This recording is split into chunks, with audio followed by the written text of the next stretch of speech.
திமுக விட்ட காங்கிரஸ்க்குலாம் ஒரு கல்ச்சர் இருக்குங்க. ஒரு இஸ்லாமிய தீவிரவாதி, நான் மறுபடியும் சொல்றேன், இஸ்லாமிய தீவிரவாதியை இஸ்லாமிய தீவிரவாதி தான் சொல்லுவோம். ஆனா அந்த நாட்டில் இருக்கக்கூடிய 99.9% இஸ்லாமியர்கள் தேசபக்தர்கள். அவன் தீவிரவாதத்தில் ஈடுபடுறதில்ல. உண்மையாவே இஸ்லாம் என்பது அமைதிமா இருக்கும்.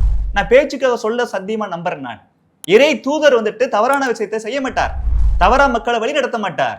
இந்த நாட்டுல இந்த உலகத்துல அமைதி இருக்கணுங்கிறதுக்காக தான் அமைதிமா இருக்கு. இந்த நாட்டுல எத்தனையோ இந்தியாவில் சித்தர்களும் புத்தர்களும் ஞானிகளும் உண்டு. ஆனா உலகத்துல மற்ற நாடுகள்ல எங்கேயாச்சும் ஒருத்தர் 2 பேர் தான். அந்த அடிப்படையில அரபு தேசங்கள்ல பார்த்தோம்னா ஒரே ஒரு மிகப்பெரிய மகான் நமக்கு தெரிஞ்சு முகமது நபிகள். அவ்வளவு பெரிய இறை தூதர் மக்களை தவறான வழி நடத்த மாட்டார், அமைதிமா இருக்கும் தான் அது.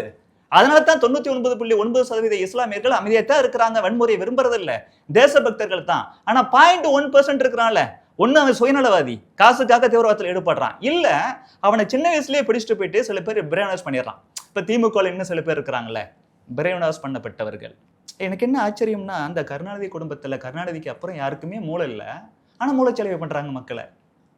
அது ரொம்ப ஆச்சரியமா இருக்கு எனக்கு. மூளைச்சலவை செய்யப்பட்ட சில பேர் இன்னும் தமிழ்நாட்டுக்காக திமுக தேவை நினைச்சிட்டு இருக்கிறான்.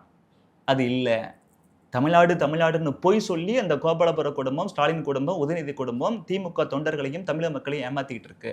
அந்த மாதிரி சில இஸ்லாமிய தீவிரவாத அமைப்புகள் சில முஸ்லிம் இளைஞர்களை பிடிச்சிட்டு போயிட்டு தீவிரவாதியை மாத்திரம். அது 0.1% மட்டும் தான்.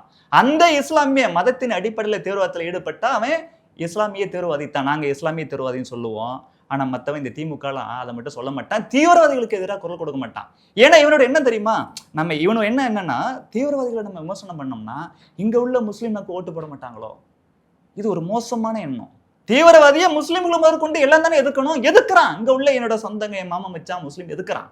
ஆனா திமுக காங்கிரஸ்ல என்ன நினைச்சுக்குதுன்னா, இஸ்லாமிய தீவிரவாதின்னு சொல்லிவிட்டோம்னா, தீவிரவாதியை நம்ம விமர்சனம் பண்ணோம்னா முஸ்லீம் ஓட்டு போட மாட்டாங்கன்னு சொல்லி முஸ்லீமை கேவலமா நினைக்கிறாங்க. அல்லாவை வழிபடக்கூடிய ஒரு முஸ்லீமும், இறை தூதர் நபிகள் பெருமானை உண்மையாவே நேசிக்கக்கூடிய ஒரு முஸ்லீமும் தீவிரவாதத்தை ஆதரிக்க மாட்டான்.